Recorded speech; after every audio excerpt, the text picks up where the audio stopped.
ನಾಟಕದಲ್ಲಿ ನನಸು ಭಾರಿ ಬೆಸ್ಟ್ ಆಗ್ಯದ್ರಿ. ಆನಂದ ಹೋಗ್ಲಿಕ್ಕ ಬರ್ಲಿಕ್ಕ ಬೀಗರ ಬರಲಿ ನೆಂಟರು ಬರಲಿ ಭಾರಿ ಖುಷಿಯಾಗ್ಯದ ನೋಡ್ರಿ.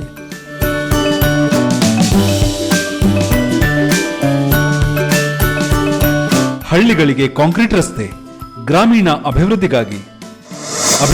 ಬದ್ಧ, ಸಾಧನೆಗೆ ಸದಾ ಸಿದ್ಧರಿದ್ದೇವೆ. ಕರ್ನಾಟಕ ರಾಜ್ಯ ಸರ್ಕಾರ.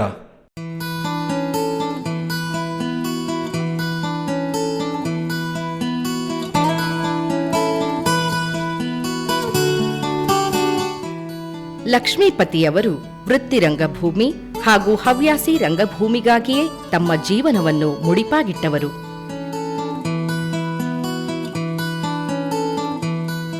ಕಲಾ ಸರಸ್ವತಿಯ ಆರಾಧಕರಾದ ಶ್ರೀ ಲಕ್ಷ್ಮೀಪತಿಯವರಿಗೆ ಕಲೆಯೇ ಉಸಿರು.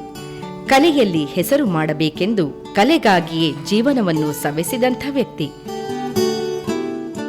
ವೃತ್ತಿ ರಂಗಭೂಮಿ ಹಾಗೂ ಹವ್ಯಾಸಿ ರಂಗಭೂಮಿ ಕಂಡ ಬೆರಳೆಣಿಕೆಯ ಪ್ರಸಿದ್ಧ ಕಲಾವಿದರಲ್ಲಿ ಇವರೂ ಒಬ್ಬರು.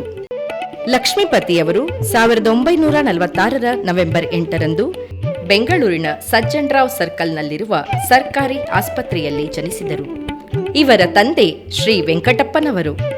ಅವರು 2ನೆಯ ಮಹಾಯುದ್ಧದಲ್ಲಿ ಭಾಗವಹಿಸಿದ್ದರು. ತಾಯಿ ಶ್ರೀಮತಿ ಅನ್ನಪೂರ್ಣಮ್ಮನವರು. ಲಕ್ಷ್ಮೀಪತಿಯವರ ದೊಡ್ಡಪ್ಪನವರಾದ ಮೇಸ್ತ್ರಿ ಮುನಿಸ್ವಾಮಪ್ಪನವರು ರಂಗಭೂಮಿಯ ಕಲಾವಿದರು. ರಂಗ ತಾಲೀಮಿಗೆ ಹೋಗುವಾಗಲೆಲ್ಲ ಎಳೆಯ ವಯಸ್ಸಿನ ಲಕ್ಷ್ಮೀಪತಿಯವರನ್ನು ತಮ್ಮೊಂದಿಗೆ ಕರೆದೊಯ್ಯುತ್ತಿದ್ದರು. ಅವರು ಶ್ರೀರಾಮನ ಪಾತ್ರಕ್ಕೆ ಹೆಸರುವಾಸಿಯಾದವರು. ಅವರ ನಟನೆಯ ಸೊಬಗು, ಹಾಡುಗಳು ಮತ್ತು ಮಾತುಗಳು ಬಾಲಕ ಲಕ್ಷ್ಮೀಪತಿಯವರ ಮೇಲೆ ಗಾಢವಾದ ಪ್ರಭಾವ ಬೀರಿತು. ನಾಟಕ ನೋಡುವುದಷ್ಟೇ ಅಲ್ಲ, ಬಾಲ ಪಾತ್ರಗಳಲ್ಲಿಯೂ ಕೂಡ ಲಕ್ಷ್ಮೀಪತಿಯವರು ಅಭಿನಯಿಸಲು ಪ್ರಾರಂಭಿಸಿದರು.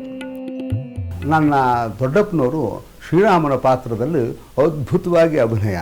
ಅವರು ಹೊರಗಡೆ ಎಲ್ಲ ಈ ರಾಮನ ಪಾತ್ರ ಮಾಡ್ಕೊಂಡು ಬರೋರು.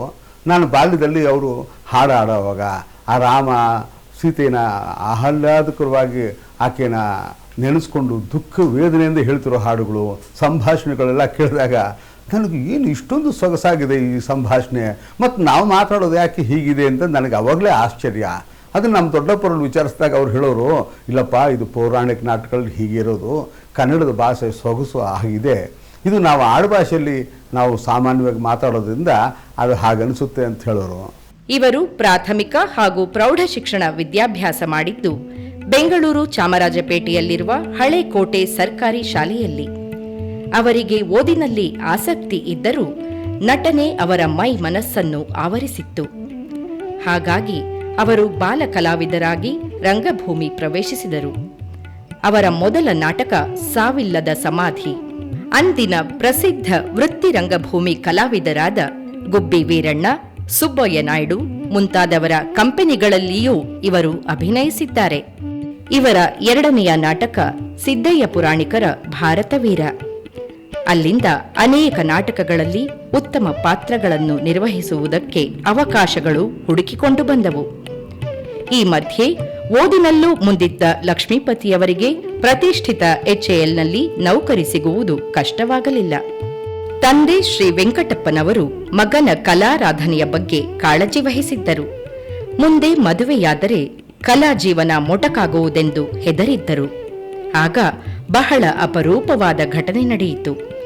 ಇದು ಲಕ್ಷ್ಮೀಪತಿಯವರು ಮದುವೆಯಾಗಬೇಕಾಗಿದ್ದ ಅವರ ಶ್ರೀಮತಿಯವರಿಗೆ ಆಶ್ಚರ್ಯ ತಂದಿತ್ತು. ನಮ್ಮ ಯಜಮಾನ್ರ ಬಗ್ಗೆ ಹೇಳಬೇಕು ಅಂತಂದರೆ ಅವರಂತೂ ತುಂಬಾನೇ ನಾಟಕ ಮಾಡ್ತಾ ಇದ್ರು. ಆದ್ರಿಂದ ನಮ್ಮ ಅವನವರು ನನ್ನ ಮದುವೆ ಆದಮೇಲೆ ಏನಾದರೂ ನಾನು ಅದಕ್ಕೆ ಕಂಡೀಷನ್ ಮಾಡ್ತೀನೋ ಏನೋ ಅಂದ್ಬಿಟ್ಟು ಮೊದಲೇ ನನ್ನನ್ನು ಕರ್ಕೊಂಡು ಹೋಗ್ಬಿಟ್ಟು ನಾಟಕಗಳೆಲ್ಲ ನೋಡಿಸ್ಕೊಂಡು ಕರ್ಕೊಂಬಂದು ಹೇಳಿದ್ರು, ನೋಡಮ್ಮ ಇದೇ ಅವನ ಜೀವನ, ಅವನು ತುಂಬ ಚೆನ್ನಾಗಿ ಹೆಸರು ತಗೋಬೇಕು, ಅವನ ನಾಟಕದಲ್ಲೇ ಅವನು ಇದಾಗಬೇಕು, ಅದಕ್ಕೋಸ್ಕರ ನೀನೇನು ಅದಕ್ಕೆ ಅಡ್ಡಿ ಮಾಡಬೇಡಮ್ಮ ಅಂಥೇಳಿ ಪ್ರಮಾಣ ಮಾಡಿಕೊಂಡ್ರು. ಆದ್ದರಿಂದ ನಾನು ಏನೂ ಮಾತಾಡ್ತಾ ಇರಲಿಲ್ಲ. ಅವ್ರ ನಾಟಕದಲ್ಲೆಲ್ಲ ನಾನು ತುಂಬ ಇಷ್ಟ ಆಯಿತು. ಶೂಟಿಂಗೆಲ್ಲ ನಾನು ಹೋಗ್ತಾ ಇದ್ದೆ, ಅವ್ರ ಜೊತೆಯಲ್ಲಿ ಇರ್ತಿದ್ದೆ. HAL ಸೇರಿದ್ದು ಲಕ್ಷ್ಮೀಪತಿಯವರ ಕಲಾರಾಧನೆಗೆ ಹೊಸ ಆಯಾಮ ನೀಡಿತು. ಇಲ್ಲಿ ಅವರಿಗೆ ಗವಾಯಿ ರಂಗಸ್ವಾಮಿಯವರ ಮಾರ್ಗದರ್ಶನ ದೊರೆಯಿತು. ವೃತ್ತಿ ರಂಗಭೂಮಿಯ ನಟನಾ ಕೌಶಲವನ್ನು ಇವರಿಂದ ಕಲಿತುಕೊಂಡರು. ಸಂಸಾರ ನೌಕೆ, ದೇವದಾಸಿ, ಮಕ್ಮಲ್ ಟೋಪಿ, ಅಶ್ವತ್ಥಾಮನ್ ಮುಂತಾದ ಜನಪ್ರಿಯ ನಾಟಕಗಳಲ್ಲಿನ ಇವರ ಅಭಿನಯ ನೆನಪಿನಲ್ಲಿಡುವಂಥದ್ದು. ಗವಾಯಿರಂಗ ಸ್ವಾಮಿಗಳೊಂದು ಹಾಡುಗಳು ಬಹಳ ಅದ್ಭುತವಾಗಿ ಆಡೋರು. ಅವ್ರ ಜೊತೆಲಿ ನಾನು ಬಾಲ್ಯದಲ್ಲಿ ಗುಬ್ಬಿ ವೀರಣ್ಣವರು ಕಂಪನಿ, ಸುಬ್ಬಯ್ಯನಾಯ್ಡು ಕಂಪನಿ, ಹೀಗೆ ಅವ್ರ ಜೊತೆಗಳಲ್ಲಿ ಅವ್ರ ನಾಟಕಗಳಲ್ಲಿ ಮಾಡುವಾಗಲೆಲ್ಲ ಜೊತೆಲಿ ಹೋಗ್ತಿದ್ದೆ. ನಾನು ಬಾಲ್ಯ ಪಾತ್ರಗಳಲ್ಲಿ ಚಿಕ್ಕವಾಗ ಮಾಡ್ತಿದ್ದೆ. ಅದಾದಮೇಲೆ ನನಗೆ ಈ ಫ್ಯಾಕ್ಟ್ರಿನಲ್ಲಿ ಕೆಲಸ ಸಿಕ್ಕಿದ್ಮೇಲೆ ಅವರು ಫ್ಯಾಕ್ಟ್ರಿನಲ್ಲಿ ಸೇರಿದ್ರು. ಅಲ್ಲಿ ಕಂಪನಿ ನಾಟಕಗಳನ್ನೆಲ್ಲ ಹೊರಗಡೆ ನಾವು ಮಾಡ್ತಿದ್ದಂಥ ನಾಟಕಗಳನ್ನ ಲಲಿತ ಕಲಾ ಸಂಘದ ಮೂಲಕ ಮಾಡಿಸೋರು. ಅವರು ನಾನು ಅಭಿನಯಿಸಬೇಕು ಅನ್ನೋ ಒಂದು ಉತ್ಪ್ರೇಕ್ಷೆ ಮತ್ತು ಕಂಪನಿ ನಾಟಕಗಳನ್ನು ಲಲಿತ ಕಲಾ ಸಂಘ ಮೂಲಕ ಪರಿಚಯ ಮಾಡಿಸ್ಬೇಕು ಅನ್ನೋದು ಆಕಾಂಕ್ಷೆ. ಹೀಗಾಗಿ ಮಕ್ಮಲ್ ಟೋಪಿ, ಸಂಸಾರ ನೌಕ, ದೇವದಾಸಿ ಈ ನಾಟಕಗಳೆಲ್ಲ ಮಾಡಿಸಿದ್ರು. ಇವರ ಸ್ನೇಹದ ಬಲೆಗೆ ಬೀಳಲು ಎಲ್ಲರೂ ಹಾತೊರೆಯುತ್ತಾರೆ. ಯಾರೊಂದಿಗೂ ಏರು ದನಿಯಲ್ಲಿ ಮಾತನಾಡಿದವರಲ್ಲ. ಶ್ರೀಯುತ ಲಕ್ಷ್ಮೀಪತಿಯವರ ಬಗ್ಗೆ ನನಗೆ ಆಸಕ್ತಿ ಉಂಟಾಗಲಿಕ್ಕೆ ಕಾರಣ, ಅವರು HAL ಕಂಪನಿಯಲ್ಲಿ ಕೆಲಸ ಮಾಡ್ತಿದ್ರು ಕೂಡ ಅವರೊಳಗೆ ಒಬ್ಬ ಕಲಾವಿದ ಹುದುಗಿದ್ದ. ನಾಟಕದಲ್ಲಿ ಸಕ್ರಿಯವಾಗಿ ಲಕ್ಷ್ಮೀಪತಿ ಬಾಲ್ಯದಿಂದಲೂ ತೊಡಗಿಕೊಂಡಿದ್ದರು. ಅವರಿನ್ನೂ 14 ವರ್ಷದ ಬಾಲಕನಾಗಿದ್ದಾಗಲೇ ಮೊಟ್ಟ ಮೊದಲು ರಂಗಭೂಮಿಯಲ್ಲಿ ಬಣ್ಣ ಹಚ್ಚಿ ಅಭಿನಯಿಸಿದವರು. ಆನಂತರ ಕನ್ನಡ ಪ್ರಸಿದ್ಧ ನಾಟಕಕಾರರ ಅನೇಕ ಶ್ರೇಷ್ಠ ನಾಟಕಗಳಲ್ಲಿ ಉತ್ತಮವಾದ ಪಾತ್ರಗಳನ್ನು ನಿರ್ವಹಣೆ ಮಾಡಿ ಲಕ್ಷ್ಮೀಪತಿ ಜನಪ್ರಿಯತೆಯನ್ನು ಗಳಿಸಿದರು. ಕಾರ್ಖಾನೆಯ ಹೊರಗೆ ಲಕ್ಷ್ಮೀಪತಿಯವರಿಗೆ ಗುರುವಾಗಿ ಸಿಕ್ಕವರು ನ್ಯಾಷನಲ್ ಹೈಸ್ಕೂಲಿನ ನಾಟಕದ ಮಾಸ್ತರರಾದ ಶ್ರೇಷ್ಠ ನಿರ್ದೇಶಕ BS ನಾರಾಯಣರಾವ್ ಅವರು. ನೋಡಿದಾಕ್ಷಣ ರಾಯರೇನೂ ಮಾರು ಹೋಗಲಿಲ್ಲ. ಗುರುವಾದವನು ಒಬ್ಬ ಅನೇಕ ಶಿಷ್ಯರಲ್ಲಿ ಒಬ್ಬನ ಶಿಷ್ಯನ ತನ್ನ ಪಾಗೆ ಬರಬೇಕು ಅನ್ನೋದ್ರಿಂದ ಅವನಲ್ಲಿರ್ತಕ್ಕಂಥ ಅನುಶೀಲಗಳನ್ನ ತುಂಡು ತುಂಡು ಮಾಡಿ ಒಂದು ಮೂಟೆ ಕಟ್ಟಿಟ್ಟು ಹಲವಾರು ದಿವಸದ ಮಾಗದ ಮೇಲೆ ಆ ಮೂಟೆ ತೆಗೆದು ಅದರಲ್ಲಿ ಇರ್ತಕ್ಕಂಥ ವಿಶೇಷವಾದ ಒಂದು ಕಟ್ ಮಾಡಿದ್ದು ಇದನ್ನೆಲ್ಲ ಜೋಡಣೆ ಮಾಡಿದಾಗ ತನ್ನ ಶಿಷ್ಯನಲ್ಲಿ ತಾನೇ ಗುರು ಆಹ್ವಾನ ಆಗ್ಬಿಡ್ತಾನೆ. ಆ ಶಿಷ್ಯ ಮತ್ತೆ ಯಾವಾಗ ನೋಡಿದ್ರೂ ಸಹ ತನ್ನ ಗುರುವೇ ತಾನೇ ಅಂತ ಹೇಳ್ತಾರೆ ವಿನಃ ಶಿಷ್ಯನಾಗಿರೋಲ್ಲ. ಅಲ್ಲಿ ಆ ಗುರು ಪ್ರವೇಶ. ಮುಂದಿನ ದಿನಗಳಲ್ಲಿ ತಮ್ಮ ನೆಚ್ಚಿನ ಶಿಷ್ಯನಾಗುವ ಲಕ್ಷ್ಮೀಪತಿಯವರ ಸಂಯಮವನ್ನು ಪರೀಕ್ಷಿಸಿಯೇ ರಾಯರು ಇವರನ್ನು ತಮ್ಮ ಬಳಿ ಕರೆದುಕೊಂಡರು. ರಾಯರ ಗರಡಿಯಲ್ಲಿ ಕೈಲಾಸಂ ನಾಟಕಗಳಲ್ಲಿ ಅಭಿನಯಿಸುವ ಪರಿಣತಿಯನ್ನು ಪಡೆದರು. ತಮ್ಮ ವಿಶಿಷ್ಟ ವಾಕ್ ಪ್ರತಿಭೆಯಿಂದ ನಟನಾಗಿ ಪ್ರವರ್ಧಮಾನಕ್ಕೆ ಬಂದ ಲಕ್ಷ್ಮೀಪತಿಯವರನ್ನು ರಂಗಭೂಮಿ ಅತ್ಯುತ್ತಮ ಪಾತ್ರಗಳಿಂದ ಸನ್ಮಾನಿಸಿತು. ಈ ರಾವಣನು ವೈರಿ ಭಯಂಕರನು ರಣದಲ್ಲಿ ಏಕಾದಶ ರುದ್ರನಿಗೂ, ದ್ವಾದಶಾದಿತ್ಯರಿಗೂ, ಸಪ್ತಮರುದ್ರರಿಗೂ, ಅಷ್ಟವಸುಗಳಿಗೂ, ಚತುರ್ದಶ ವಿಶ್ವದೇವರುಗಳಿಗೂ, ಕಡೆಗೆ ಸಿದ್ಧ ಸಾಧ್ಯ ವಿದ್ಯಾಧರ ಅಪ್ತರ ಕಿನ್ನರ ಕಿಂಪುರುಷರಾಗಿಯಾಗಿ ಎಲ್ಲ ದೇವ ಸಮೂಹಗಳಿಗೂ ಯಮಸದೃಶ್ಯನೆಂಬುದನ್ನು ಮರೆತು ನಮ್ಮ ಅಂತಃಪುರದ ಸ್ತ್ರೀಯರನ್ನು ಅಪಹರಿಸಿ ಏಕೆ ನಮ್ಮ ಮೇಲೆ ಹಗತನವನ್ನು ಸೋರಿ ಯುದ್ಧ ಮಾಡಿದೆ. ಕೈಲಾಸಂ ನಾಟಕಗಳನ್ನು ಅಭಿನಯಿಸೋದು ಅಷ್ಟು ಸುಲಭವಾದ ಕೆಲಸವೇನಲ್ಲ. ಆದರೆ ಅದನ್ನು ಆತ್ಮಸಾತ್ ಮಾಡಿಕೊಂಡಿರೋ ಒಬ್ಬ ರಂಗ ಕಲಾವಿದನಿಗೆ ಮಾತ್ರ ಕೈಲಾಸಂ ಅವರ ರಂಗ ಪ್ರತಿಭೆ ಅರ್ಥ ಆಗೋದಕ್ಕೆ ಸಾಧ್ಯ ಆಗುತ್ತೆ. ಹಾಗಾಗಿ ಹವ್ಯಾಸಿ ರಂಗಭೂಮಿಯಲ್ಲಿ ನುರಿತಿರುವಂಥ ಲಕ್ಷ್ಮೀಪತಿ ತಮ್ಮ ಬದುಕಿನುದ್ದಕ್ಕೂ ರಂಗಭೂಮಿಯನ್ನು, TP ಕೈಲಾಸಂ ಅವರನ್ನು, ಕೈಲಾಸಂ ಅವರ ನಾಟಕಗಳನ್ನು ಮತ್ತು ಪೌರಾಣಿಕ ಮತ್ತು ಐತಿಹಾಸಿಕ ನಾಟಕಗಳನ್ನು ತಮ್ಮ ಎದೆಗಪ್ಪಿಕೊಂಡೇ ಬಂದಿದ್ದಾರೆ. ಕೈಲಾಸಂ, ಚದುರಂಗ, ಡಾಕ್ಟರ್ ಚಂದ್ರಶೇಖರ ಕಂಬಾರ, ಗಿರೀಶ್ ಕಾರ್ನಾಡ್, ದುಂಡಿರಾಜ್ ಮುಂತಾದ ಖ್ಯಾತನಾಮರ ನಾಟಕಗಳಲ್ಲಿ ಮುಖ್ಯ ಪಾತ್ರಗಳನ್ನು ಅಲಂಕರಿಸಿದ್ದಾರೆ. ರಂಗಭೂಮಿಯಿಂದ ಅವರು ಸಿನಿಮಾ ರಂಗಕ್ಕೂ ಬಂದರು. ಅಲ್ಲಿ ಕೂಡ ಹೆಸರು ಮಾಡಿದರು. ಎಷ್ಟು ಹೆಸರು ಮಾಡಲಿ, ಅವರಿಗೆ ಈಗಲೂ ರಂಗಭೂಮಿಯೇ ತವರು ಮನೆ. ಈಗಲೂ ಕೂಡ ನಾಟಕ ಅಂದರೆ ರೋಮಾಂಚಿತರಾಗ್ತಾರೆ. ತಮ್ಮ ವಿನಯ, ಸಜ್ಜನಿಕೆ, ಸುಸಂಸ್ಕೃತಿಯನ್ನು ಕಳ್ಕೊಂಡವರಲ್ಲ. ಮಾತಾಡಿದರೆ ಅದೇ ಹಳೆ ಪ್ರೇಮ, ಅದೇ ಹಳೆ ಸ್ನೇಹ, ಅದೇ ವಾತ್ಸಲ್ಯ ಭಾವ. ಹೀಗಾಗಿ ಲಕ್ಷ್ಮೀಪತಿಯವರ ಯಶಸ್ಸು ತೀರಾ ಸಹಜವಾಗಿ ಅವರಿಗೆ ದಕ್ಕಿರುವಂಥದ್ದು. ದುಂಡಿರಾಜ್ ರವರ ಅಧ್ವಾನಪುರ ನಾಟಕದ ಮಂತ್ರಿ ಪಾತ್ರ ಇವರನ್ನು ಕೀರ್ತಿಯ ಉತ್ತುಂಗಕ್ಕೆ ಏರಿಸಿತು.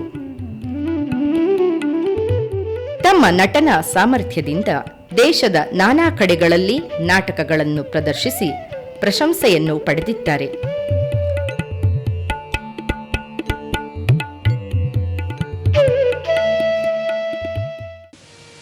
ಸರಿ, ಅವನಿಗೆ ತರಕಾರಿ ತಗೊಂಡ್ ಬಾ ಅಂತ ಹೇಳಿದ್ಯಾರು? ನಾನೇ ಹೇಳಿದ್ದು. ಓ, ಯಾಕೆ? ನಾನೇ ತಂದ್ರೆ ಏನ್ ತೊಂದ್ರೆ? ಅಲ್ವೇ, ನೀನ್ ತಂದ್ರೆ ನನಗೇನ್ ತೊಂದ್ರೆ, ಆದ್ರೆ ನಿನಗೆ ಯಾಕೆ ಸುಮ್ಮನೆ ತೊಂದ್ರೆ ಅಂತ ಅಷ್ಟೇ. ಏನೋಪ್ಪ, ಏನು ಹೊಸ ಹೊಸ ತರಹ ಆಡ್ತಾ ಇದ್ದೀರಾ ನೀವಂತೂ. ನೋಡಿ, ಮೊದ್ಲು ಈ ಕೊಳೆ ಆಗಿರೋ ಬಟ್ಟೆ ಎಲ್ಲ ಚೇಂಜ್ ಮಾಡ್ಕೊಂಡ್ಬಿಟ್ಟು ಒಗದು ಇಸ್ತ್ರಿ ಮಾಡಿಟ್ಟಿರೋ ಬಟ್ಟೆಗಳನ್ನ ಹಾಕೊಳ್ಳಿ. ಸಾವಿತ್ರೆ, ಇವತ್ತು ನಾನು ರಜಾ, ನಾನೆಲ್ಲೂ ಹೋಗಲ್ಲ. ಇವರ ನಟನಾ ಸಾಮರ್ಥ್ಯ ಸಿನಿಮಾ ಮತ್ತು ಕಿರುತೆರೆಯವರೆಗೂ ವಿಸ್ತರಿಸಿತು. ಇವರ ಮೊದಲ ಚಿತ್ರ ಆಶೀರ್ವಾದ. ಆ ಚಿತ್ರದಲ್ಲಿ ವೈದ್ಯನ ಪಾತ್ರ ಚಿಕ್ಕದಾಗಿದ್ದರೂ ಸೊಗಸಾದ ನಟನೆ ಎಲ್ಲರ ಗಮನ ಸೆಳೆದಿತ್ತು. ದಿವಂಗತ ಶಂಕರ್ನಾಗ್ ಅಭಿನಯದ ಮೊದಲ ಚಿತ್ರ ಒಂದಾನೊಂದು ಕಾಲದಲ್ಲಿನ ದಳವಾಯಿ ಪಾತ್ರ ಇವರ ನಟನಾ ಪ್ರೌಢಿಮೆಗೆ ಸಾಕ್ಷಿಯಾಗಿದೆ. ಅಷ್ಟೇ ಅಲ್ಲದೆ ಸುಮಾರು 80ಕ್ಕೂ ಹೆಚ್ಚು ಧಾರಾವಾಹಿಗಳಲ್ಲಿನ ಇವರ ನಟನೆ ಪ್ರಶಂಸೆ ಪಡೆಯಿತು.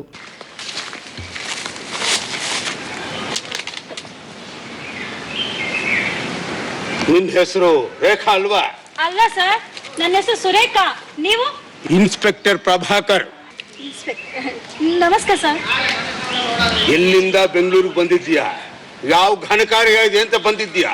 ಸರ್, ನಾನು ಇದೇ ಊರು ನೋಡಿ ಸರ್. ಸುಳ್ಳು, ಬಾಂಬೆಯಿಂದ ಬಂದಿದ್ದೀಯಾ? ಹೇಳು, ನೀನು ಇಲ್ಲಿನವಳು ಅಲ್ಲವೇ ಅಲ್ಲ? ಇವರು ಜನಪ್ರಿಯ ನಿರ್ಮಾಪಕರೂ ಹೌದು. ಇವರ ಗರಡಿಯಲ್ಲಿ ಜೈಲರ್ ಜಗನ್ನಾಥ್ ಮತ್ತು ನಗು ನಗುತ್ತಾ ನಲಿ ಚಿತ್ರಗಳು ಯಶಸ್ವಿಯಾಗಿ ತೆರೆಕಂಡಿವೆ. ಇವರೊಬ್ಬ ಉತ್ಸಾಹಿ ಸಂಘಟಕ. ಚಿತ್ರರಂಗಕ್ಕೆ ಪ್ರೋತ್ಸಾಹ ತುಂಬಲು ಅನೇಕ ಹಿರಿಯರೊಡಗೂಡಿ ಕನ್ನಡ ಚಿತ್ರ ಪ್ರೇಮಿಗಳ ಸಂಘದಲ್ಲಿ ಕ್ರಿಯಾಶೀಲರಾಗಿ ದುಡಿದವರು. ಚಲನಚಿತ್ರಗಳ ಬಗ್ಗೆ ಆಸಕ್ತಿ ಇದ್ದರೂ ರಂಗಭೂಮಿ ನಟನೆ ಇವರ ತವರು ಮನೆ. ಇವರ ಪ್ರತಿಭೆಗೆ ನಾನಾ ಪ್ರಶಸ್ತಿ ಪುರಸ್ಕಾರಗಳು ಹುಡುಕಿಕೊಂಡು ಬಂದಿವೆ. ಕರ್ನಾಟಕ ನಾಟಕ ಅಕಾಡೆಮಿ ಪ್ರಶಸ್ತಿ, HAL ಕರ್ನಾಟಕ ರಾಜ್ಯೋತ್ಸವ ಪ್ರಶಸ್ತಿ, ಜಿ ನಾರಾಯಣರಿಂದ ಶಾರದಾ ವಿದ್ಯಾನಿಕೇತನ ಪ್ರಶಸ್ತಿ, ಸಂಗ್ಯಾ ಬಾಳ್ಯ ನಾಟಕದಲ್ಲಿನ ಅಭಿನಯಕ್ಕೆ ವಿಶೇಷ ಪ್ರಶಸ್ತಿ, ಹೀಗೆ ಪಟ್ಟಿ ಬೆಳೆಯುತ್ತಾ ಹೋಗುತ್ತದೆ. ಸದಾ ಕ್ರಿಯಾಶೀಲರಾಗಿ ರಂಗಭೂಮಿಯಲ್ಲಿ ಮಗುವಿನಂತೆ ಕಲಿಯುವ ಕುತೂಹಲವನ್ನು ಇರಿಸಿಕೊಂಡಿದ್ದಾರೆ. ಹಿರಿಯರ ಮಾರ್ಗದರ್ಶನದಲ್ಲಿ ಇವರು ಬೆಳೆದು ಬಂದಿದ್ದಾರೆ. ಇಂದಿನ ಯುವ ಪೀಳಿಗೆಗೆ ನಮ್ಮ ನಾಡಿನ ಕಲೆ ಸಂಸ್ಕೃತಿಯ ಬಗ್ಗೆ ಹೇಳುತ್ತಾ ಕಲಿಸುತ್ತಾ ರಂಗಭೂಮಿಯ ಸೇವೆಯನ್ನು ಮಾಡುತ್ತಾ ಬಂದಿದ್ದಾರೆ. ಇಂತಹ ಕಲಾವಿದರಿಗೆ ಶುಭವಾಗಲಿ ಎಂದು ನಾವೆಲ್ಲರೂ ಹಾರೈಸೋಣ.